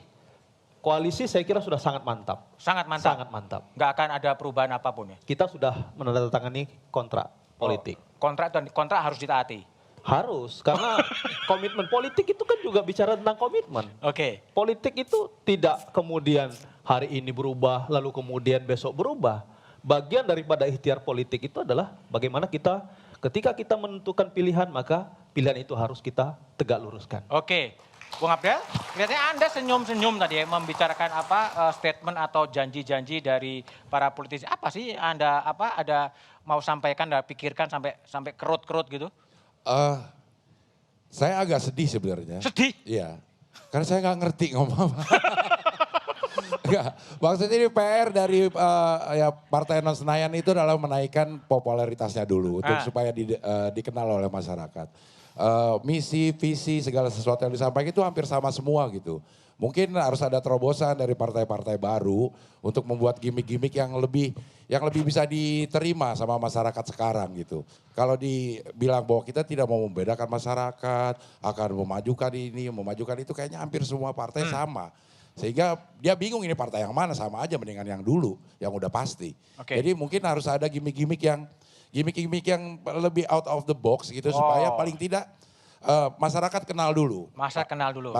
Gimmick out of the box itu apa? Konflik tadi ya? Nah, salah satunya itu. Oke, iya, konflik tuh. Political advice dari Adel ya, konflik. Bib, ada komentar terhadap statement-statement dari bapak-bapak yang ada di sini? Iya, saya serupa sih. Dari tadi saya berusaha untuk dapat sesuatu yang baru dari 8 partai baru ini. Tapi kelihatannya ya benar-benar tidak ada gagasan baru yang bisa membuat kita jadi kenal dengan partai itu dan memilih calegnya. Jadi kayaknya PR-nya nih masih banyak sekali, Mas Budiman. Jadi gagasan ya. Jadi ini memang sebuah pertanyaan ya, gagasan-gagasan yang mau dibawa oleh partai-partai politik ya. Nanti jawabannya setelah jeda berikut ini.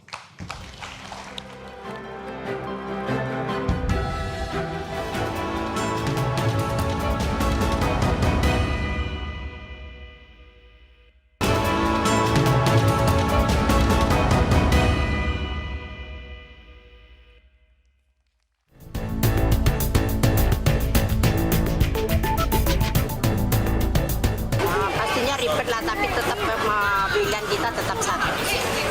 Kenapa ribet? Ya karena banyak pilihan itu. Nggak ada urusan dengan banyaknya partai politik apa enggak. Karena pilihan itu kalau kami ini supir angkot nih bang, siapa yang pro dengan kami, itu yang kami pilih.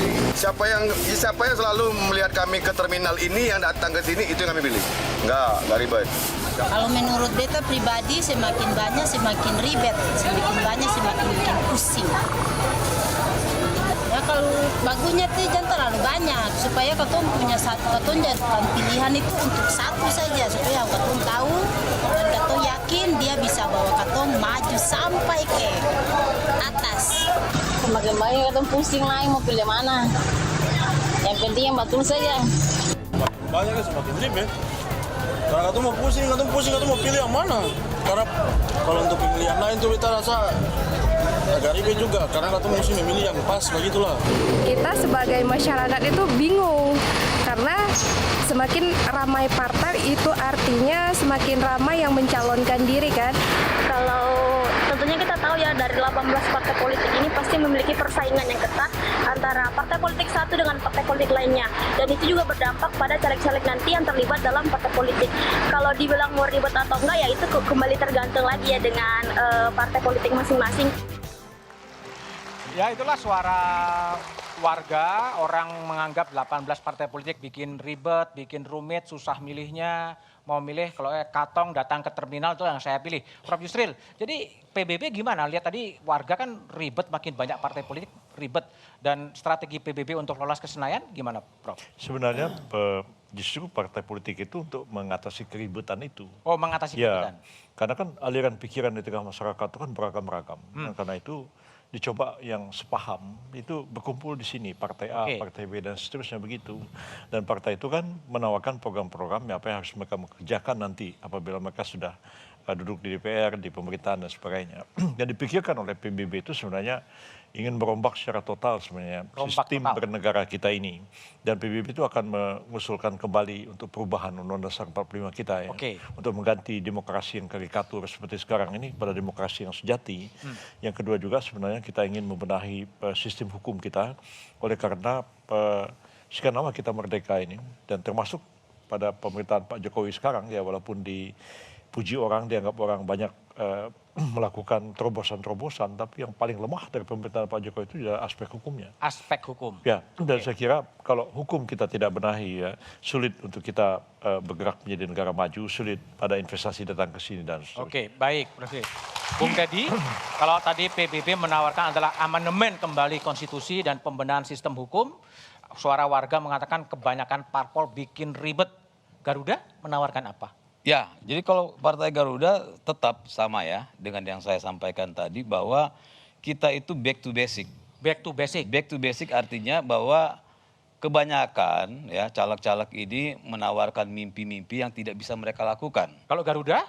Kami basic aja bahwa fungsi dari wakil rakyat itu apa? Yang masyarakat tidak ketahui. Dan itu adalah bagian dari janji yang nanti ketika... Itu pendekatan civic ya? Ya? Pendidikan kewarganegaraan gitu? Enggak, jadi kan begini, masyarakat, kami tanya ke masyarakat, Pak Budiman, kamu tahu nggak sih, salah satu aja lah, ternyata bahkan fungsi pengawasan itu masyarakat rata-rata tidak tahu. Ya, jadi kami kembalikan, jadi back to basic, kembalikan agar masyarakat tahu bahwa yang mereka pilih itu calon yang memang memberikan informasi yang tidak berlebihan. Ya. Sehingga mereka memilih kami yang saya sampaikan tadi ketika mereka memilih caleg kami dan dia jadi, maka masyarakat kami pastikan tidak sakit hati terhadap wakil rakyat kami. Kenapa? Ketika wakil rakyat kami tidak ya melaksanakan apa yang seharusnya dilaksanakan, maka kami ganti wakil rakyat. Oke, tegas diganti siapa yang nggak melaksanakan. Bro Fahri Hamzah, tadi kan PBB jelas amandemen konstitusi, pembenahan supremasi hukum. Apa yang mau ditawarkan Gelora? Tadinya saya mau jadi pengamat aja. Tapi begini, saya mau menantang Kompas dan juga UI mungkin, Mbak Bibip, untuk menyelenggarakan satu forum debat yang lebih serius. Karena kalau Anda tidak bisa menangkap apa beda antara partai itu ya memang karena forumnya tidak memungkinkan untuk itu. Tapi kalau Anda berhadapan dengan saya satu persatu, kita saling bongkar pikiran tentang bagaimana memperbaiki situasi bangsa dan negara.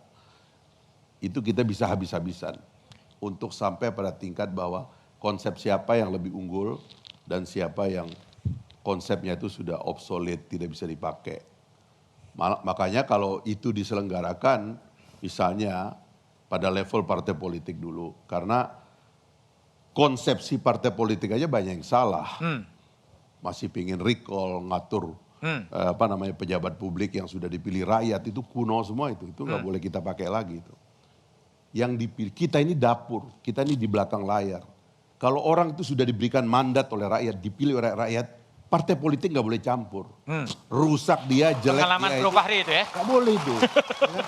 Nggak ada lagi itu dikte dari belakang ini. Nanti saya pecat, memang kamu siapa? Kamu nggak dikasih hak oleh rakyat untuk memecat orang itu. Yang boleh memecat rakyat. Tadi Iqbal sudah mengatakan, tapi Iqbal nggak membaca undang-undang MD3. Itu curhat ya Bro Fahri ya? Sudah ada di undang-undang MD3 tentang konstituen recall itu. Anda datang ke Mahkamah Kehormatan Dewan sebagai pemilih, komplain tentang seanggota Dewan dan terbukti dalam sidang MKD, dia dipecat dibawa ke paripurna. Itu sudah ada itu semuanya kok. Saya yang bikin undang-undangnya kok. Jadi maksudnya itu begini, kalau kita mau serius, kita saling buka, kita saling kupas secara serius di satu forum, adu itu orang-orang yang mau kita adu itu betul nggak punya konsep. Waktu dia mendirikan partai politik betul nggak dia punya konsep. Baik. Itu harus dalam, nggak bisa kita sambil lewat. Ini itu dan sebagainya nggak bisa. Ini masalah serius, masalah bernegara, karena itu kita harus menyiapkan forum yang serius. Kalau betul-betul mau diselesaikan masalahnya. Sebab kalau enggak nanti yang jatuh yang punya TV, yang punya iklan. Itu kan bahaya. Loh, kita kasih forum. Coba kalau dari awal gagasan yang diadu dikupas. Saya nggak punya TV, saya punya gagasan. Anda punya TV mungkin nggak punya gagasan. Kan begitu caranya gitu. Maksudnya Perindo atau gimana? Nggak tahu saya. Bung Andi Budiman, jadi apa yang mau ditawarkan betul-betul sesuatu yang baru ya oleh PSI selain yang DPRD Jakarta, lah. Tapi yang baru lagi PSI apa? Tadi kan Prof Yusri kan amandemen konstitusi, fokusnya pada supremasi hukum. Yang mau ditawarkan PSI apa? Pertama, pemilu itu adalah kesempatan 5 tahun sekali bagi rakyat untuk melakukan hal-hal yang luar biasa.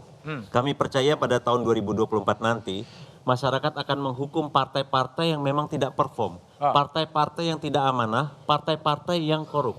Jadi sekali lagi kami percaya bahwa kami akan mendapatkan kesempatan dan kepercayaan dari masyarakat. Kalau ditanya apa yang akan kami kerjakan, saat ini kami sudah berkali-kali menyebut bahwa kalau kami diberi kepercayaan, lolos ke Senayan, maka PSI akan memperjuangkan agar rancangan undang-undang perampasan aset ini segera disahkan. Perampasan aset, korupsi ya? Karena bagi kami ini adalah salah satu game changer yang akan mengubah permainan, menghidupkan kembali harapan bagi pemberantasan korupsi. Kita sudah ada undang-undang anti korupsi, kemudian undang-undang anti pencucian uang, maka kita sekarang butuh undang-undang perampasan aset. Itu adalah tools yang sangat efektif untuk mengontrol gaya hidup para pejabat negara agar tidak berlebihan, dan dari sana kita akan mendapatkan atau masyarakat akan kembali pulih kepercayaannya kepada negara kalau misalnya upaya pemberantasan korupsi ini bisa ditegakkan dengan baik. Jadi sekali lagi kami ingin agar RUU perampasan korupsi perampasan aset ini dibahas dan segera disahkan, dan yang kedua kami ingin agar BPJS gratis, karena kami percaya kesehatan adalah hak konstitusional yang diatur dalam pasal 28H ayat 1 Undang-Undang Dasar bahwa kesehatan adalah negara wajib memberikan layanan hak kesehatan kepada masyarakat. Baik. Mas Anas, yang mau ditawarkan oleh PKN? Esok hari 17 Agustus. Merdeka. Perayaan kemerdekaan. 2-3 hari yang lalu ada peristiwa di Bandung yang Dago. Dago Elos itu seperti kado pahit bahwa ada masyarakat yang marginal itu tidak mendapatkan keadilan hukum. Nah, bagi PKN kasus-kasus seperti ini ke depan tidak boleh lagi terjadi. Tidak boleh lagi terjadi. Tidak boleh ada rakyat kita yang terpinggirkan secara hukum, secara ekonomi, secara sosial, secara budaya. Makanya yang paling penting buat PKN adalah semangat kenusantaraan itu adalah kesetaraan. Semuanya harus setara. Tidak boleh ada anak tiri, anak kandung. Tidak boleh ada daerah yang majunya luar biasa, ada yang tertinggal. Tidak boleh ada masyarakat kita yang sudah tanda petik bisa pergi ke bulan, tetapi ada sebagian yang masih dalam tradisi yang sangat tertinggal misalnya. Keadaan-keadaan seperti itu harus dikoreksi dengan serius, dengan kebijakan-kebijakan yang mendasar secara politik dan terutama secara ekonomi. Isu keadilan ekonomi saya ingin menyebut misalnya rasio Gini kita itu harus jadi jadi perhatian sangat penting. Jangan sampai demokrasi kita maju, tetapi demokrasi politik maju, demokrasi sosial tidak maju, percakapan-percakapan warga tidak sehat, dan kemudian ada ketidakadilan ekonomi, ada ketimpangan yang tidak dikoreksi dengan sungguh-sungguh. Oke. Ya kan, pengangguran kita turun, betul, kemiskinan kita turun, tetapi sisi ketidakadilan, ketimpangan itu harus jadi perhatian yang sangat penting. Baik. Mas Heri, Iya, jadi Perindo apa yang mau ditawarkan? Bagi Perindo tidak lagi menawarkan sesuatu, kami sudah berjalan. Sudah berjalan? Sudah berjalan. Belum di parlemen juga padahal? Misal, 8 tahun kami program-program pendampingan UKM dengan program gerobak, pemberian bantuan stimuli pada pengusaha kecil dan menengah itu sudah berjalan. Pendampingan terhadap sudah berjalan, kaum marginal, pendampingan hukum itu juga berjalan. Artinya apa? 8 tahun Partai Perindo menghasilkan 408 anggota DPRD Provinsi Kabupaten Kota. Alhamdulillah semua berjalan dengan baik sampai hari ini. Nah, harus diingat juga bahwa Partai Perindo adalah partai yang memang belum lolos ke parlemen pada 2019, tapi partai yang memiliki kursi terbanyak di partai non-parlemen. Jadi kita tidak lagi bicara bahwa apa yang akan dilakukan. Kita melakukan apa yang sudah ada, dilakukan. lalu kemudian kita memperkuat, memperluas. Apa yang disampaikan oleh masyarakat tadi, itu adalah bagian dari kami harus lebih masif lagi turun ke masyarakat untuk memperkenalkan atau menjelaskan kepada masyarakat ini yang sudah dilakukan Perindo, dan masyarakat ayo bersama-sama untuk mendapatkan manfaat dari Partai Perindo. Baik, Bung Ridho, jadi Partai Umat apa persisnya akan ditawarkan kepada masyarakat pemilih itu sendiri? Ya, baik.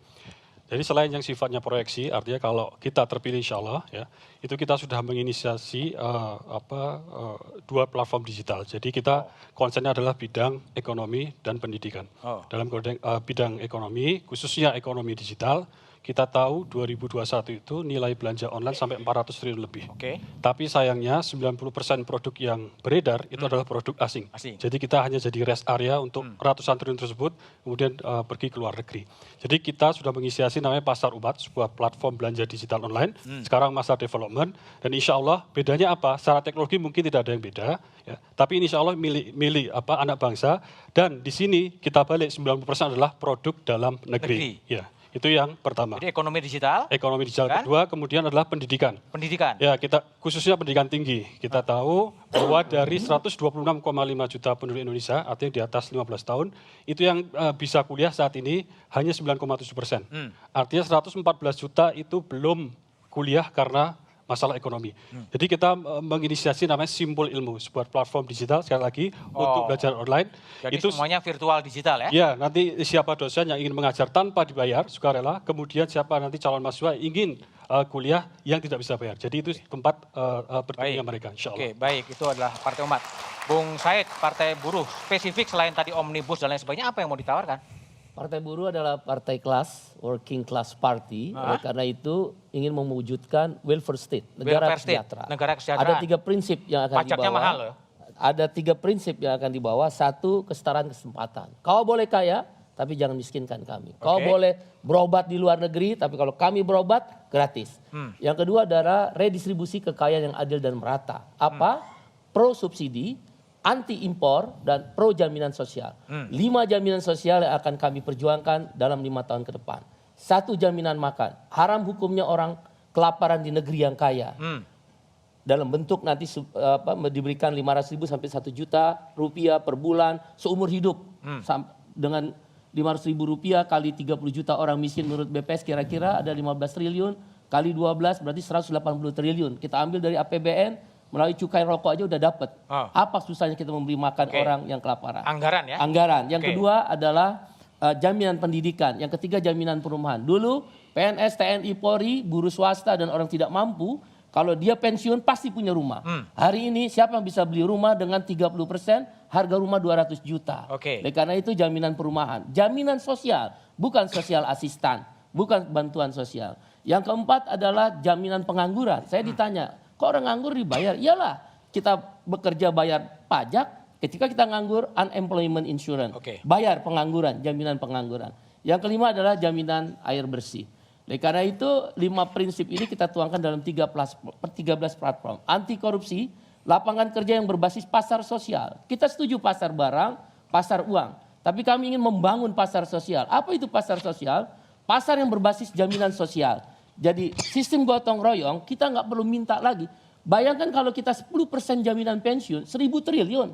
Nggak perlu ke IMF, nggak perlu ke Bank Dunia. Ini yang dilakukan oleh negara Skandinavia, Jerman, Brazil. Indonesia lebih tepat harus pasar sosial dan pasar tenaga kerja yang unflexible labor market. Anti outsourcing, anti karyawan kontrak. Oleh karena itu kami menginginkan agar memastikan welfare state itu terwujud dengan 3 prinsip, 13 platform dan berbasis pasar sosial dan pasar tenaga. Oke, baik. Saya ke Bung Adel. Ini politisi-politisi sudah menyampaikan janji-janjinya. Ya. Punya pengalaman nggak dapat janji-janji dari politisi? Kebetulan enggak sih. Tapi saya mau menyampaikan ini, apa yang disampaikan itu adalah apa ya, kalau saya penyiar radio ya. Penyiar radio itu diajarin what to say dan how to say. Artinya delivery-nya gimana. Ini semuanya what to say-nya udah bagus semua. Cuma delivery sampai ke bawah ini gimana gitu. Kalau cuma 1 bulan sekali ada di Kompas. Jadi saya mengusulkan itu setiap hari Mas Budi dan saya manusia setiap hari. Maksudnya masing-masing mungkin punya ya yang saya bilang gimmick-gimmick dalam arti positif ya. Supaya apa yang mau disampaikan itu bisa terdeliver bagus ke grassroots, ke penduduk atau ke masyarakat yang kebanyakan sehingga apa yang diharapkan respon dari masyarakat itu bisa dirasakan gitu. Gitu loh Mas. Oke, Bu Adel. Bu Bibip? Iya, saya kira dari pernyataan dari yang diwawancara random itu kan kita bisa lihat gapnya ya. Kalau kita kan di sini kelas menengah berpendidikan, elit lah sebenarnya ya. Yang diwawancara tadi yang minta datang ke pasar, ke terminal itu kelas menengah ke bawah. Yang pengennya yang sederhana aja, jangan ribet-ribet katanya begitu. Nah tapi dengan semangat bahwa kita ini orang-orang yang punya banyak privilege, saya ingin mengajak sebenarnya partai-partai baru itu 2 hal. Yang pertama, kalau saya sih senang, banyak partai menurut saya senang karena kita jadi pasar gagasan yang bagus sekali. Nah tapi itu artinya teman-teman partai-partai baru itu juga harus menghilangkan dulu tuh sistem yang membuat bahkan partai baru susah untuk masuk. Jadi kenapa enggak partai-partai baru bongkar tuh parliamentary threshold, presidential threshold dan cara membuat keputusan di DPR yang benar-benar sangat tidak partisipatif dan tidak terbuka.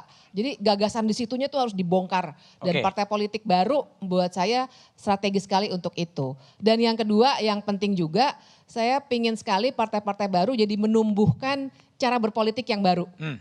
Mudah-mudahan nanti entah dapat parliamentary threshold atau tidak, kesenayan atau tidak, tapi tradisi untuk mulai berdialog dengan konstituen yang saya kira udah mulai dilakukan, itu kita jadikan tradisi baru. Jangan konstituen didatangi hanya untuk dikasih amplop atau dibujuk untuk coblos nanti bulan Februari. Gitu. Oke, baik. Cing Abdel, Bivitri, Prof. Yusril, Bung Fahri, Mas Anas, Bung Rido, Bung Said, dan semuanya, Pak Steady, terima kasih telah bergabung di satu meja The Forum. Pemilu bukan hanya instrumen demokrasi. Pemilu adalah sarana membangun integrasi sosial dan bukan malah menciptakan pembelahan sosial. Menjadi tugas elit politik untuk duduk bersama, bermusyawarah, menemukan calon-calon pemimpin bangsa, calon pemimpin yang diyakini bisa menyelami kepentingan rakyat, melayani kepentingan publik untuk republik. Demokrasi harus dipahami sebagai mendengarkan suara rakyat dan melaksanakannya, bukan malah mencampakkannya. Bangsa ini membutuhkan teladan dan keteladanan, karena kekuasaan akan lebih bermakna jika ada dimensi pengabdian kepada si empunya kedaulatan rakyat itu sendiri. Demikian satu meja The Forum spesial malam ini. Sampai jumpa pekan depan. Selamat malam dan terima kasih.